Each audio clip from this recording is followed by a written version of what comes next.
Good morning and welcome back. At this podcast, we're going to focus on around fungicides. Now, I know this is something that a lot of us have been using, and some of us had some good responses, some of us had bad responses, or some just don't know if it's working. We're going to get into it a little bit more around fungicides. Why should we think about it? Is it going to add any value to our operation? And how you can look at some information going forward. So earlier, when we saw the National Corn Growers Associations, a lot of the growers mentioned that you should pick a hybrid and make sure it fits to the way you're managing your hybrid on your farm, or specifically down to the field that you're placing it on.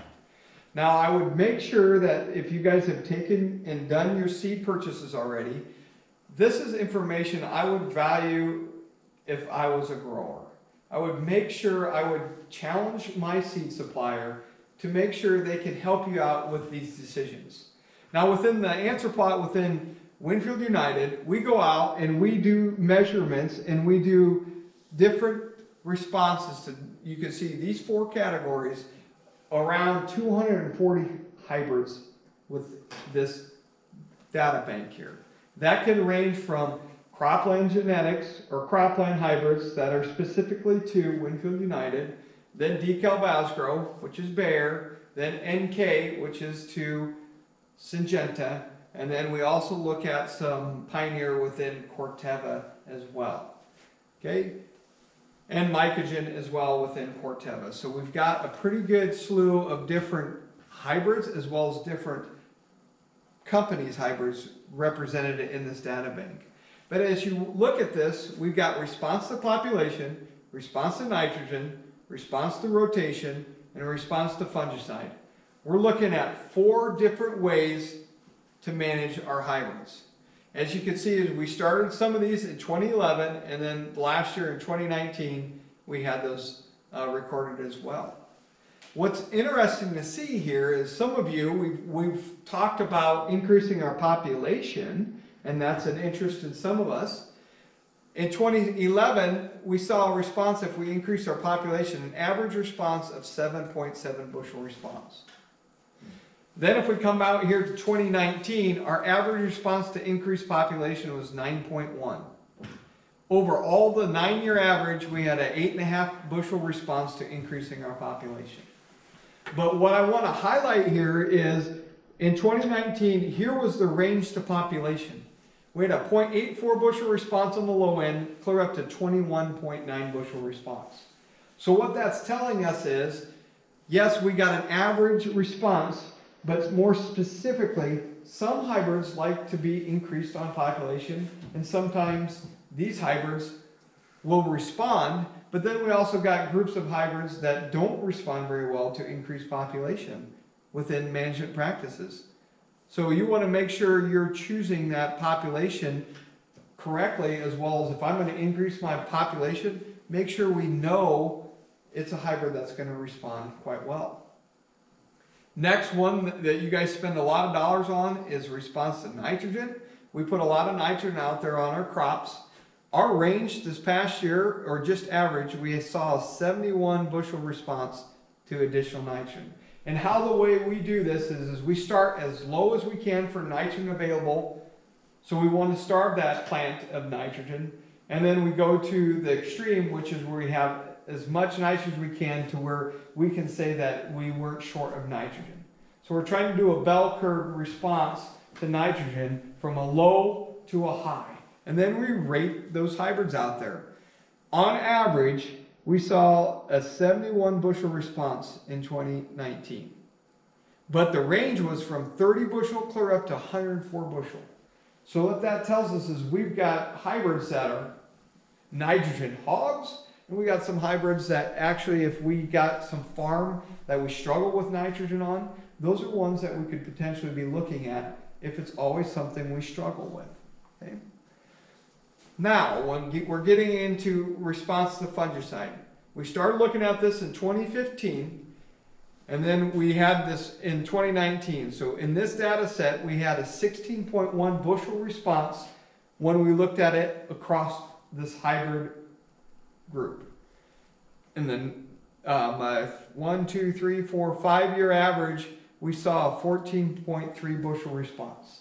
In general, these hybrids that you guys are buying are going to respond to fungicide in general. These hybrids like to pump out the yield and they will respond, but what you'll see here in the ranges, we saw a range from 5.6 bushel response clear up to 40 bushel response. So those of you that have tried fungicides in the past and you said, you know what, I didn't think it paid. Well, maybe we were picking a hybrid that was at a low response to fungicide type of hybrid. Now, those of us that have been successful, maybe it could be that we're choosing the hybrids that are correct, like these hybrids that are in the high end of 40 plus bushel response to fungicide, to increase our chances. Don't know where you fit within your choice of fungicide and your hybrids, but if you're a guy who's going to want to try fungicides for the first time, make sure you know if that's a hybrid that's going to respond to that application. If you're wanting to do it across your whole farm, in general, that looks like a pretty good investment. But if you can't get to some farms because of some situations, you can sort that down to the hybrid you selected for making that application on fungicide, if you know how it responded to that fungicide application. If I add all 4 of these categories together, just in this 9-year average, we saw a range of 97 bushel at stake, just from 4 of these components. So managing these hybrids are important because there's a lot of dollars and bushels at stake right here. So what I want to get into is our answer plot location. So within Winfield United, we specifically go out and we measure these hybrids responses to fungicides. But then outside of that is we go into these answer plots these past 2 years. This happens to be in 2019 I have a picture of. But over all these states and area, we did applications of different fungicides. So that could be fungicides like Trivapro, Veltima, Delaro. Those types of fungicides, we're testing them against each other in different environments. So we're looking at across different maturity sets. Then we're going to rate it across different environments, from high disease areas to moderate diseases to low disease areas. We looked at 10 treatments within that core group. We replicated it 2 times, and we were using a technology called Skywalker. So what this is an application machine where it can hydraulically lift above the canopy of the plant so we don't impact the canopy of that plant. And I'll mention is we used Masterlock, which is adjuvant within Winfield United when we paired up all those fungicide treatments. So some things that we collected is we collected disease information at several timings in different parts on the plant. That would be from application, which is right at R1, 4 weeks post that application and 6 weeks post that application.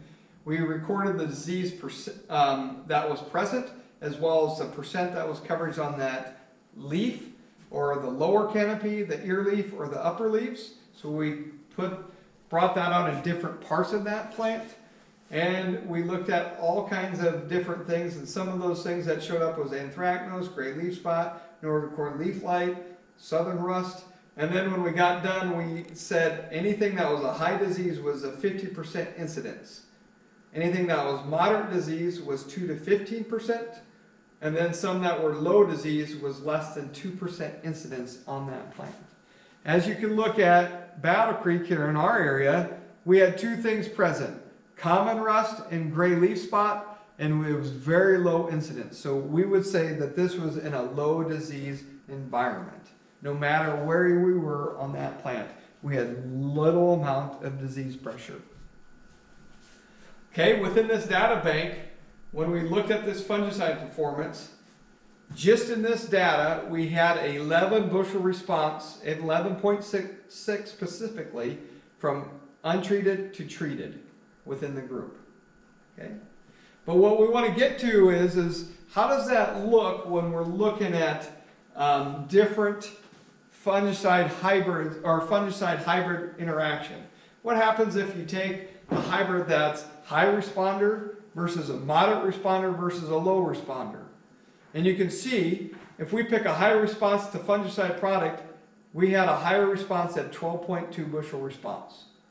If we had a moderate response to fungicide, we had 10.7, and if we had a low one, we had a 6.8 bushel response.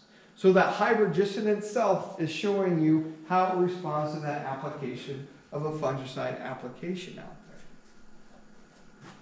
Next, what we can do there from there is now incorporate the disease incidence. So what I want you to look at here is I picked a high response fungicide hybrid. The dark is a fungicide treated side and the yellow is untreated. And then this happens to be across the disease infestation. So here was when we had high disease, low disease, and then a moderate disease. If you look at the high response to fungicide product, we had a 13 bushel response when we had a high disease incidence. When we had a low disease incidence, we had a 10.9 bushel response. And then when we were in the moderate disease incidence, we had a 12.4 bushel response. As you can see, it does get impacted by the disease incidence. When it's high, we get a higher response. And then when we go to moderate, it's in the middle, and then low, we just see a teardrop effect when it comes to response. Then if we look at our moderate response fungicide, here's where we had our moderate versus high disease. We had a 12 bushel response. When we had low disease, we had an 8.4. And then in our moderate, we had a 10.4 bushel response.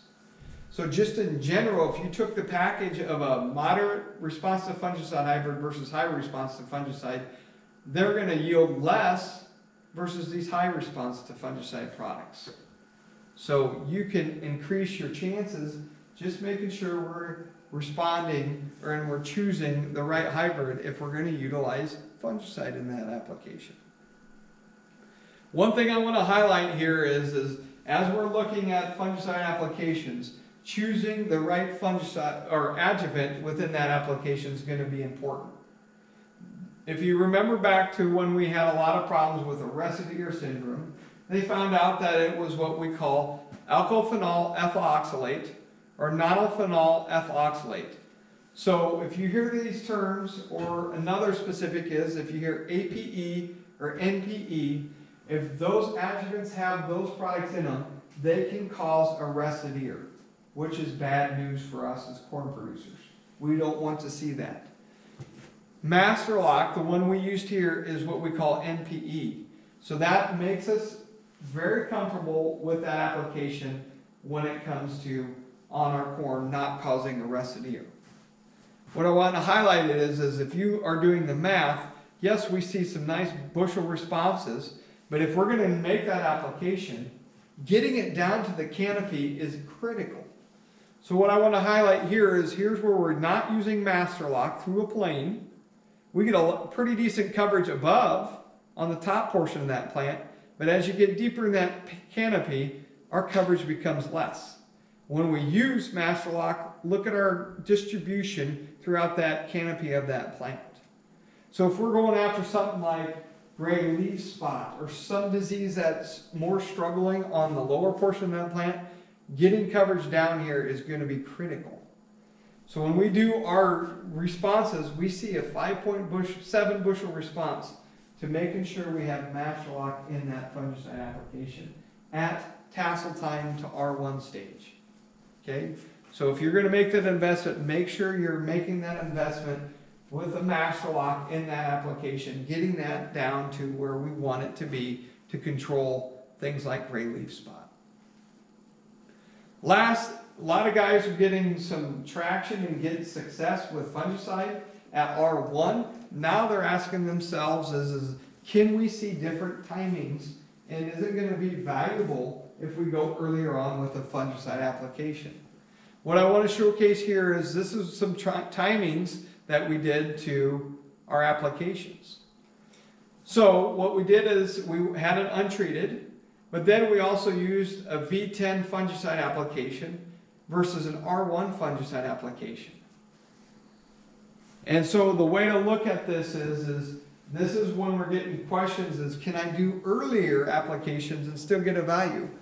Absolutely. V10 versus untreated, we went from 226.8 bushel up to 236.4. So we saw a nice bushel response from that V10 application. But then if we look at, if we're going to use the R1 application, was 237.8. So we still had a little bit of bushel advantage holding on to that application at R1 stage. But what's interesting is we're seeing some value to these early applications. If we can't get to an R1, we're getting comfortable with some of these products to where we can go out earlier and get a nice bushel response. Okay. If you got more questions or thoughts around fungicide application for the year 2020, make sure you reach out to a Farmer's Pride agronomist. Thank you.